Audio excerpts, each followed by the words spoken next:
레이브데이 연휴를 맞이해서 우리 또 다른 모임들, 행사들이 많은데 그래도 또 우리가 하나님 앞에 예배드리는 시간들 또 기억하고 예배드릴 수 있어서 감사합니다.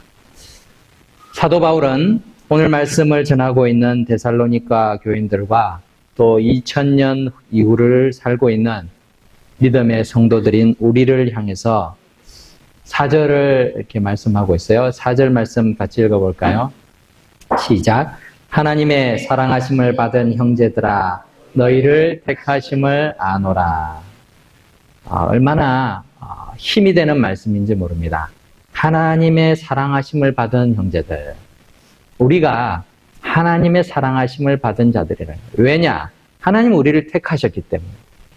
내가 열심히 노력해가지고 획득해서가 아니라 하나님께서 우리를 사랑하셔서 우리를 택하여 주셨으니 얼마나 그것이 힘이 되는지 모릅니다.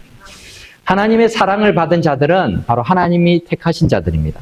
우리는 이들을 가리켜서 성도라 부릅니다.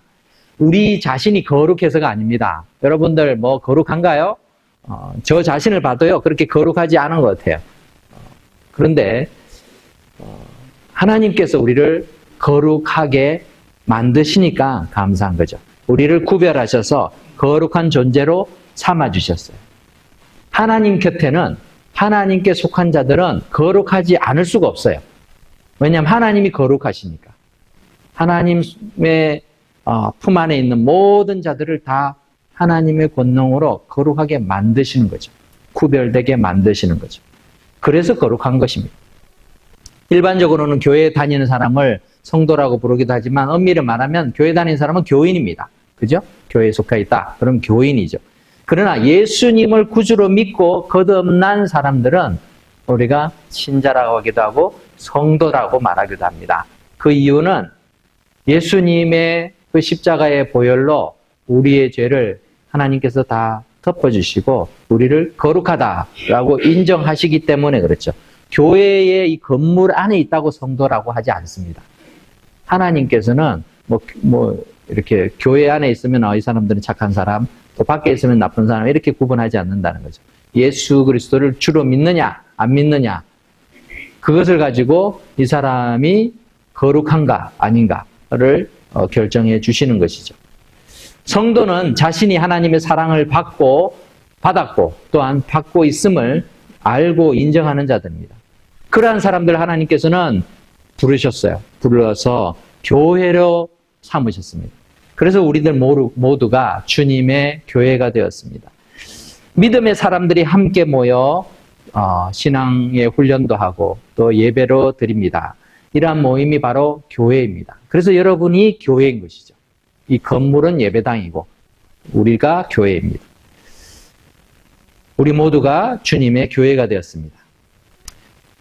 그래서 주님의 몸을 이루고 있는 성도들은 바로 하나님의 거룩하심을 경험하는 모임입니다.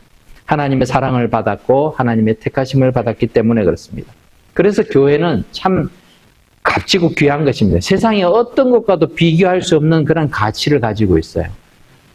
그 가치를 하나님의 말씀을 이렇게 인정하고 그 말씀대로 살아가려고 하던 그러한 사회 속에서는 그 가치가 드러났지만 그 가치를 무시하는 그런 자기중심의 사회, 또 이 인본주의나 또는 이 뭐라 그러죠?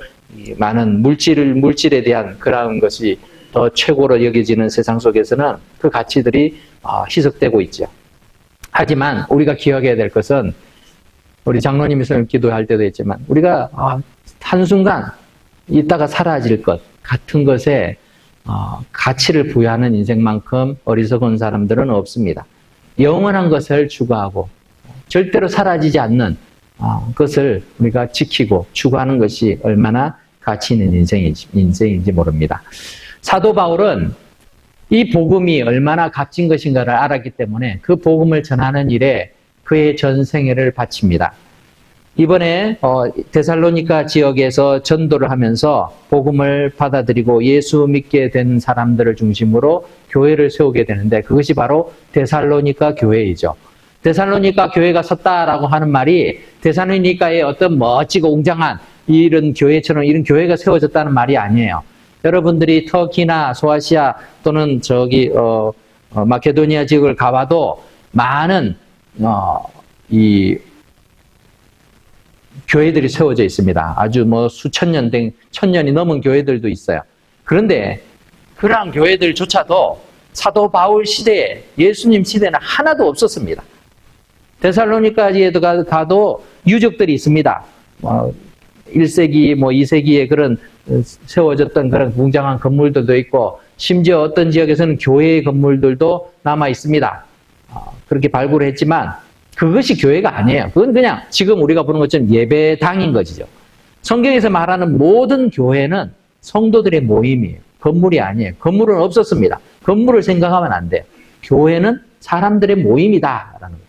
그래서 데살로니가 교회에 편지를 보낼 때도 어떤 건물에다가 이 편지를 보낸 게 아니라 그 성도들에게 보내고 있는 것이죠. 자, 데살로니가 지역에 어떻게 해서 이렇게 사도 바울이 가게 되었는지는 사도행전 17장에 나옵니다. 사도행전 17장 1절에서 10절의 내용을 보면은 그 내용이 나오는데 잠깐 읽어보겠습니다. 그들이 암비볼리와 아볼로니아로 다녀가 데살로니가에 이르니 거기 유대인의 회당이 있는지라 바울이 자기의 관례대로 그들에게로 들어가서 새 안식일에 성경을 가지고 강론하며 뜻을 풀어 그리스도가 해를 받고 죽은 자 가운데서 다시 살아나야 할 것을 증언하고 이르되 내가 너희에게 전하는 이 예수가 곧 그리스도라 하니라고 말하죠. 자, 그러니까 어떤 일이 일어났습니까? 데살로니가에 있는 사람들 그 중에 어떤 사람 곧 경건한 헬라인의 큰 무리와 적지 않은 귀부인도 고난을 받고 바울과 실라를 따르나. 자, 이것까지는 좋았어요. 그런데 5절에 보니까 그러나 유대인들은 시기하여 저자라는 것은 이 시장통 이런 거죠. 길거리에 어떤 불량한 사람들을 데리고 때를 지어 성을 소동하게 하여 야손의 집에 침입하여 그들을 백성에게 끌어내려고 찾았으나 거기에 이제 쭉 나오는 이야기는 발견하지 못하고 또 이렇게 모임을 처소를 제공했던 야손이라는 사람을 오히려 고발하고 이러다가 보석금을 받고 석방한 이야기가 나옵니다. 그 이후에 10절 말씀 같이 읽어봅시다. 시작. 밤에 형제들이 곧 바울과 실라를 베레아로 보내니 그들이 이르러 유대인의 회당에 들어가니라. 자, 지도를 잠깐 보면은 바울 일행이 2차 전도 여행한 내용이 나옵니다. 여기는 이제 지중해이고 안디옥 교회에서 출발을 해가지고 이렇게 소아시아 지역 그걸 지나서 여기서 이제 여기가 마게도니아예요. 마게도니아의 첫 성이 빌립보인데 빌립보 성을 지나서 오늘 성경에서는 암비볼리, 아볼로니아를 지나서 데살로니가에 갔다라고 말하죠. 그래서 데살로니가에서 새 안식일 동안 유대인의 회당에서 예수님을 전한 거죠. 사도 바울도 유대인입니다. 그러니까 안식일날 유대인들은 그 당시에 많이 흩어져 있었습니다.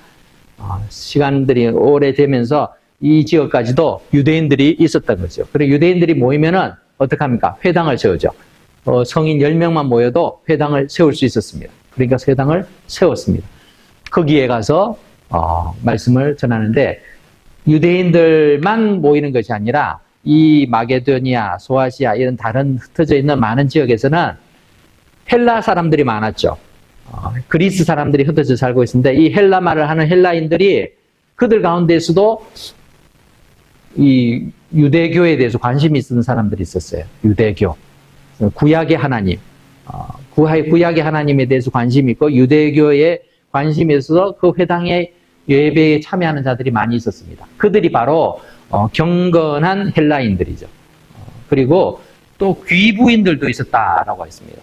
그 당시에 여인들은 그다지 이렇게 배움의 기회도 없고 어떤 공동체 속에 함께 참여할 기회도 없었지만 그래도 어느 정도 지위가 있는 그런 귀부인들은 이러한 모임에도 참여할 수 있었던 것 같아요. 그런데 사도 바울이 복음을 이렇게 유대인의 회당에서 전할 때 이 사람들이 들으면서 예수님을 믿게 되는 거예요. 그런데 반면에 정통 유대인들은 오히려 싫어하는 거예요. 메시아가 올 것이다라는 구약의 예언이 자기들이 믿고 있는 이 구약 성경이 다 있음에도 불구하고 유대인들이 중심에서 십자가에 처형을 시킨 그 예수가 그리스도인 것을 받아들이고 싶지 않았던 것이죠. 그래서 유대인들은 지금으로 말하면 이제 조폭들 이렇게 데리고 와가지고 어떻게든 이렇게 사도 바울 일행을 끌어내어서 잡아서 겁을 주든지 벌을 주려고 했던 것 같습니다. 그런데 이제 찾지는 못하고 사도 바울 일행은 그 뒤에 베레아로 가게 되죠. 그래서 베레아에서도 전도하고 나중에는 이 고린도라는 지역에 옵니다. 고린도에서 1년 반을 있는 동안에 편지를 보낸 것이 바로 데살로니가 전후서예요. 데살로니가 전후서를 그때 편지를 보낸 것입니다. 자, 이렇게 지금 편지 서두에서 우리가 볼 수 있는데요. 1절을 한번 볼까요? 1절. 같이 읽습니다. 시작. 바울과 실로아네와 디모데는 하나님 아버지와 주 예수 그리스도 안에 있는 데살로니가인의 교회에 편지하노니 은혜와 평강이 너희에게 있을지어다. 바울 혼자 다닌 것이 아니라 바울과 실로아노 또는 실라라고도 얘기하죠. 바울과 실라 그리고 바울이 전도한 젊은 청년이었던 이 디모데까지 같이 그 전도 여행을 다니고 있었습니다. 선교 여행을 다니고 있었는데 그 데살로니가를 가서 이런 일들을 경험을 했죠. 그리고 나중에 고린도에서 있으면서 그 소식을 듣고 편지를 보내고 있습니다. 편지를 보내면서 이 데살로니가인의 교회에 편지한다라고 말하고 있죠. 그들은 3주 길어도 한 달 정도 그렇게 데살로니가에 머물렀던 것 같아요. 그 다음에는 성에서 쫓기듯이 빠져나와야만 했습니다. 그런데 바울이 편지를 쓰게 된 것은 몇 개월이 지난 뒤였습니다. 그동안에 데살로니가에 세워졌던 또 예수를 믿게 했고 또 이렇게 짧은 시간이지만 그들이 함께 모여서 또 신앙 공동체로 설 수 있게 했는데 그 교회가 바르게 설 수 있을까? 늘 염려가 되지 않겠어요? 여러분, 교회 이렇게 뭐 한 달 정도 다니면서 뭐 물론 하루 안식일에만 하지도 않았고 그들이 매일 모여서 또 따로 공부를 했겠지만 한 달 정도 신앙 교육을 한 다음에 그 사람들이 교회를 잘 세워갈 수 있을 가능성이 얼마나 되겠어요? 쉽지 않죠. 여기 계신 분들에는 10년, 20년, 수십 년을 이렇게 교회를 다녀도 사실 신앙생활에 있어서 내가 성경을 잘 모르겠다라고 이렇게 얘기하시는 분들도 있잖아요. 그게 쉽지 않은 일이죠. 그런데 바울 일행이 듣게 된 소식은 정말 반가운 소식이었습니다. 2절 말씀을 보니까 우리가 너희 모두로 말미암아 항상 하나님께 감사하며 기도할 때에 너희를 기억한다라고 말하고 있습니다. 바울은 그냥 전도해놓고 그냥 떠나니까 끝났다라고 생각하지 않았어요. 돌아보면서 그들이 신앙생활을 제대로 하는지 이렇게 살펴도 보고 또 안부도 물어보고 이러한 시간들을 가졌던 것 같아요. 그러면서 들려오는 소식을 듣게 되죠. 그런데 그 들려오는 소식을 인해서 하나님 앞에 감사합니다. 그리고 너희 모두로 말미암아 감사하고 있다는 거죠. 데살로니가 교회의 성도들이 몇 명인지는 모르겠어요. 그들이요 10명일 수도 있고 뭐 5명일 수도 있습니다. 아니면 뭐 20명일 수도 있고 30명이 될 수도 있죠. 몇 명인지는 모르지만 그들 중에 한두 명이 열심히 잘할 수는 있겠죠. 어디 가나 교회마다 열심히 하는 사람들이 있습니다. 그죠? 그리고 어떤 사람들은 이렇게 좀 약간 뺀질뺀질한 분들도 계시고 뭐 이러죠. 근데 사도 바울은 지금 너희 모두로 말미암아 항상 하나님께 감사한다라고 말하죠. 그러니까 데살로니가 교인들이 전부 다 하나님 앞에 그렇게 충성된 그런 그리스도인으로 서 있었다라는 것입니다. 그러니까 얼마나 감사한 일이겠어요.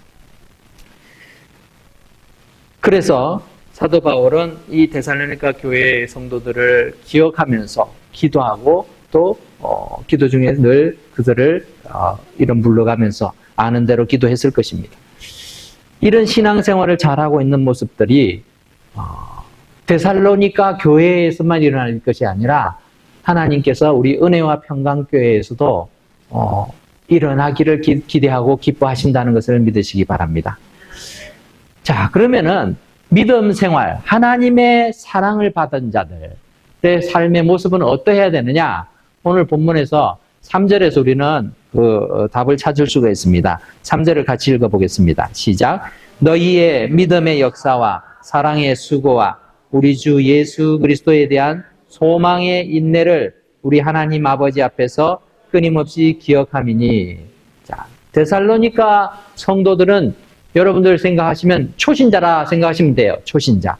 그 초신자들이지만 중요한 것은 이들이 기본에 충실했어요.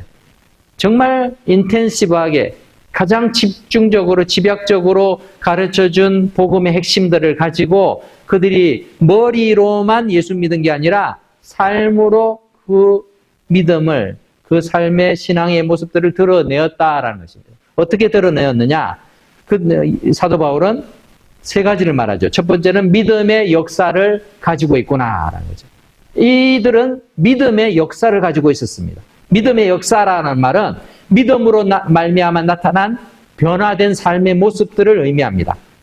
여러분, 예수를 믿으면 반드시 변화가 일어납니다. 어떤 우리가 믿음을 가지고 있다는 것은 우리의 삶에 영향을 미칩니다. 우리는요, 믿음이 없이 행동하기가 어려운 사람들이에요. 동물들은 본능으로 행동하지만 사람들은 믿음에 근거해서 행동할 때가 많이 있습니다. 모든 것이 그렇죠. 그래서 내가 믿기에 이것이 옳지 않다라고 하면요, 주저하게 되죠. 그것을 하지 못할 때가 많습니다. 그리고 내가 믿기에 이 건물이 무너진다. 그러면요, 여기 앉아있을 사람이 아무도 없습니다. 그죠? 이 건물이 안전하다고 우리가 믿기 때문에 앉아있는 거잖아요. 차를 타고 갈 때도 내가 운전하는 사람을 못 믿으면요, 탈 수가 없어요. 그렇지 않겠어요? 조금 있다가 우리 수양에 갈 때 한번 실험을 해보겠습니다. 그래서 운전을 좀 막 흔들어 보면 몇 번만 이제 거칠게 하면 여러분들이 당장 막 이렇게 붙들고 막 주여 소리 나오면서 불안해지죠. 왜? 믿음이 흔들리는 거죠. 그것처럼 우리는 믿음에 따라서 반응하는 거예요. 그런데 이 예수 그리스도를 주로 믿는다라는 것은 결과적으로 그 삶에 있어서 어떤 내 가치관 자체가 바뀌어지는 것을 말합니다. 믿음은 필연적으로 성도의 삶 전체를 변화시키고 동시에 성도의 변화된 삶은 믿음을 온전히 이루어가는 그런 선순환의 역사가 일어납니다. 그 과정에서 성도들은 믿음의 결과로 하나님의 거룩한 계획을 이루기 위해서 적극적으로 그 삶을 헌신하죠. 그것을 오늘 성경에서 믿음의 역사라 이렇게 표현했습니다. 믿음을 가지고 일을 하니까 능력이 나타나는 겁니다. 하나님의 능력이 나타나고 예수 그리스도의 이름으로 살아가는데 그 가운데에서 정말로 복음의 증거를 통해 사람들이 회심하는 역사들도 일어나는 거죠. 내 힘으로 하는 게 아니라 내가 믿는 믿음으로 하니까 하나님께서 역사하시는 것이. 이런 믿음의 역사가 우리들에게도 있어야 되는 거죠. 당연히 있는 거예요. 믿음으로 우리가 행동하면은 그 결과는 나타나게 되어 있습니다. 그러니까 믿음으로 사시기 바랍니다. 내가 예수님을 믿는다. 예수님이 나의 구주이시다.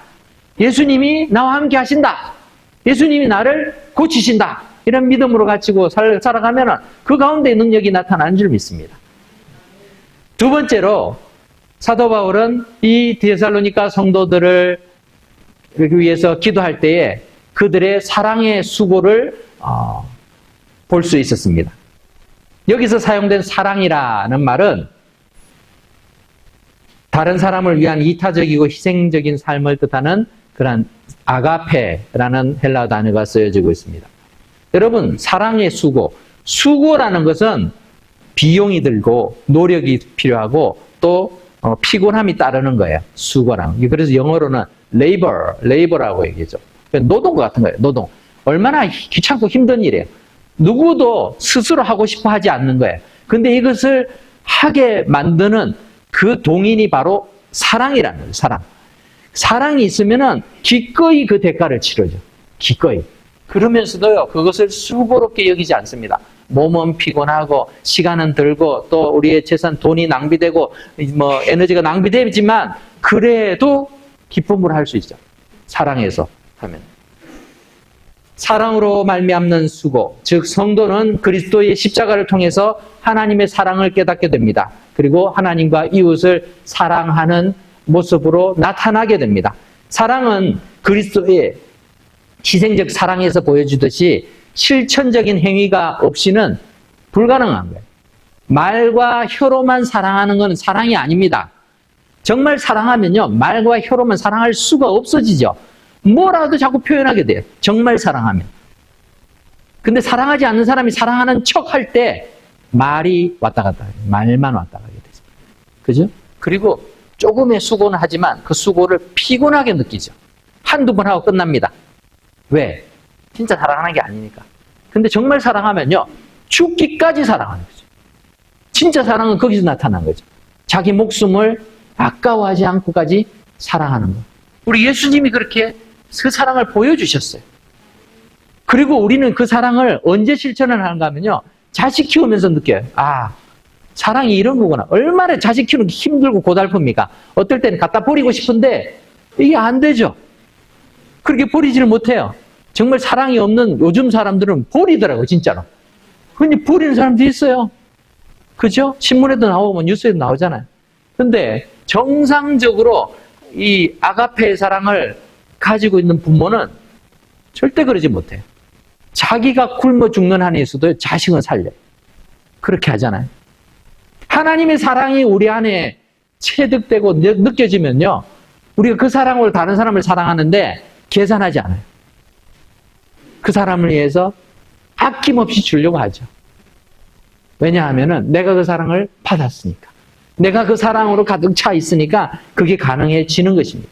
열정적으로. 데살로니가 교인들은 그들의 사랑의 표현으로 병자와 굶주린 자들을 돕기 위해서 자선을 행하고 또 모진 박해에도 불구하고 복음을 전하는 일까지도 수고했습니다. 이러한 사랑의 수고를 복음을 위한 수고라고 사도 바울은 다른 곳에서 말씀을 여러 번 얘기를 하고 있습니다.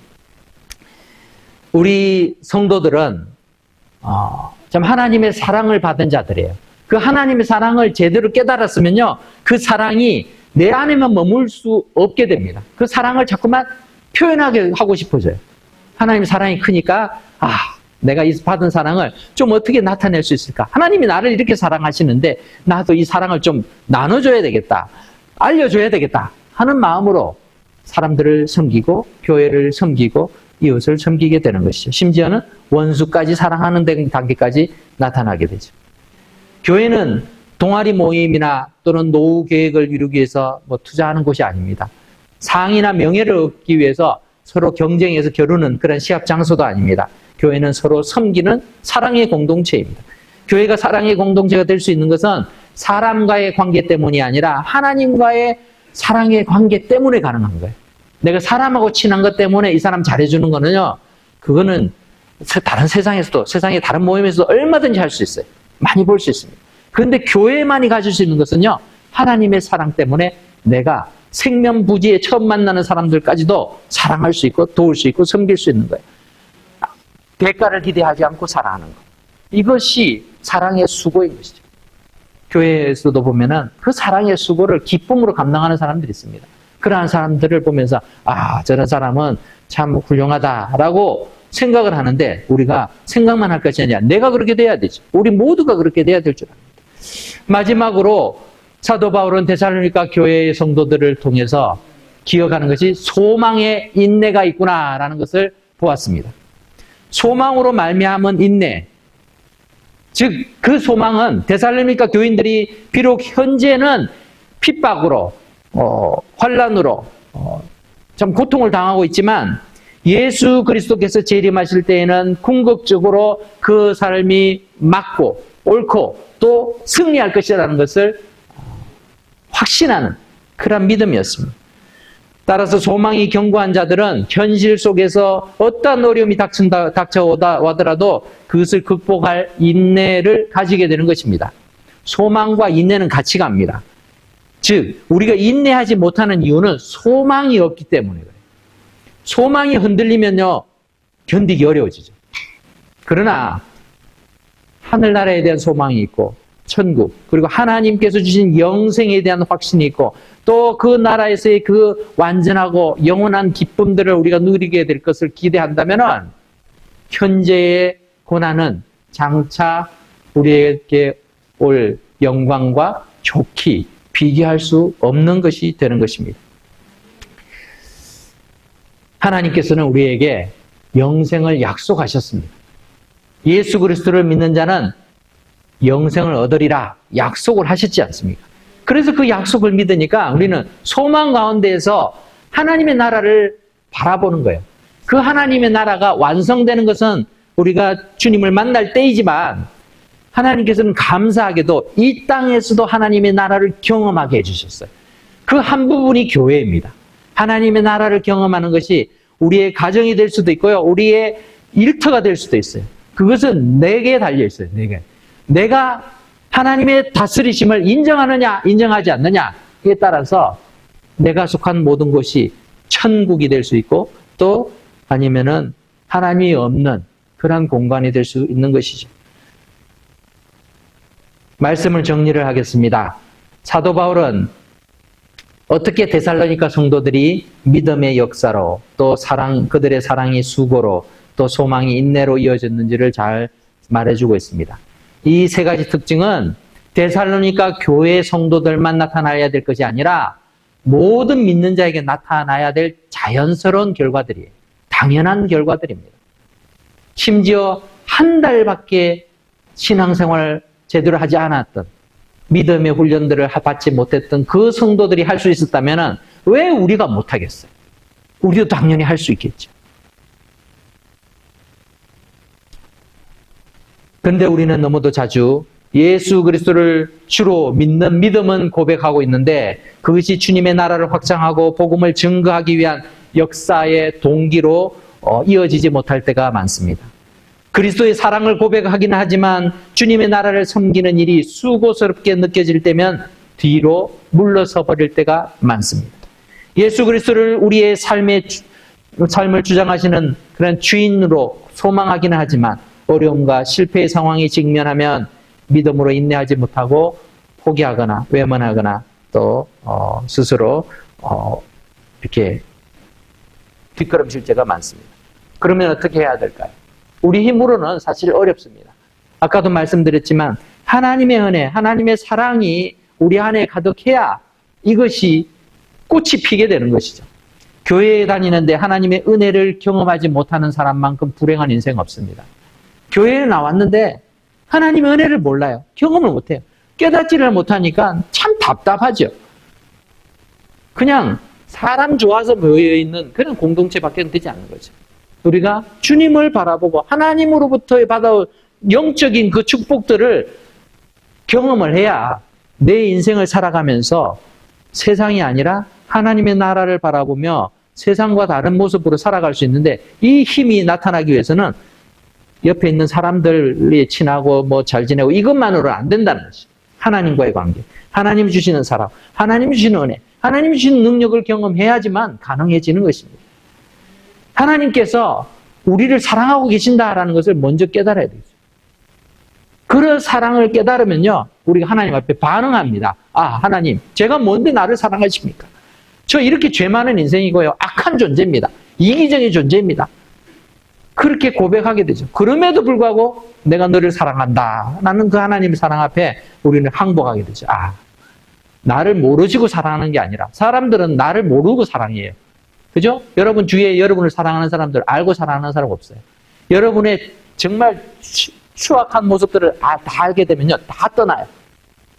그런데 잘 몰라서 잘 지내는 것뿐이에요. 어떨 때는 우리가 열심히 잘 감추려고 하죠. 근데 하나님께서는 그러지 않죠.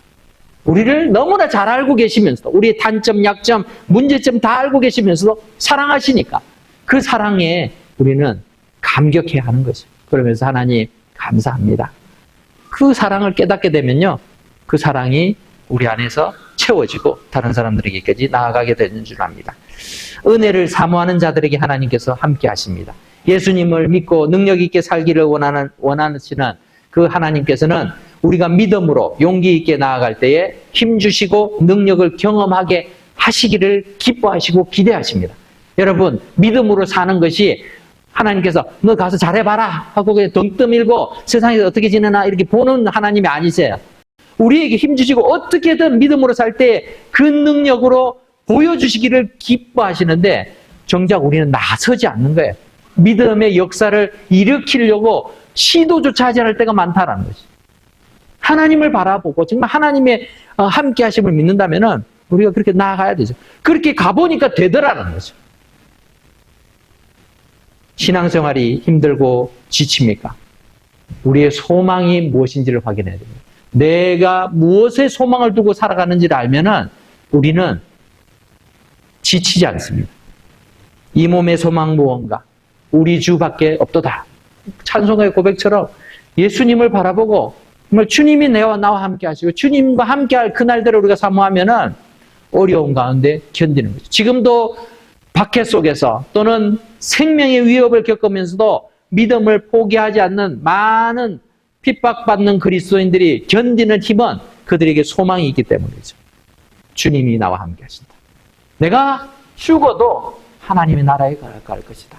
주님과 함께 하기에 그 나라가 더 귀하고 그 나라가 더 내게 있어서 영광스러운 곳일 것이기 때문에 견딜 수 있는 것이죠. 주님을 바라보게 되면 거친 세파 속에서 닥치는 환난과 역경도 능히 이겨낼 수 있고 또 견딜 수 있을 줄 믿습니다. 사랑하는 은혜와 평강교회 성도 여러분, 여러분은 하나님의 사랑을 받은 자들입니다. 하나님이 택하신 자들입니다. 스스로를 낮게 생각하지 마십시오. 하나님이 여러분을 귀하게 여기십니다. 그리고 하나님의 사랑을 받은 자들은 믿음의 역사와 또 사랑의 수고와 소망의 인내를 통해서 정말 하나님이 함께 하심을 이 땅에서도 경험하고 많은 사람들에게 증거하는 인생 되기를 하나님이 기뻐하시는 줄 믿고 또 담대히 주님을 바라보는 우리 믿음의 사람들 될 수 있기를 바랍니다. 기도하겠습니다.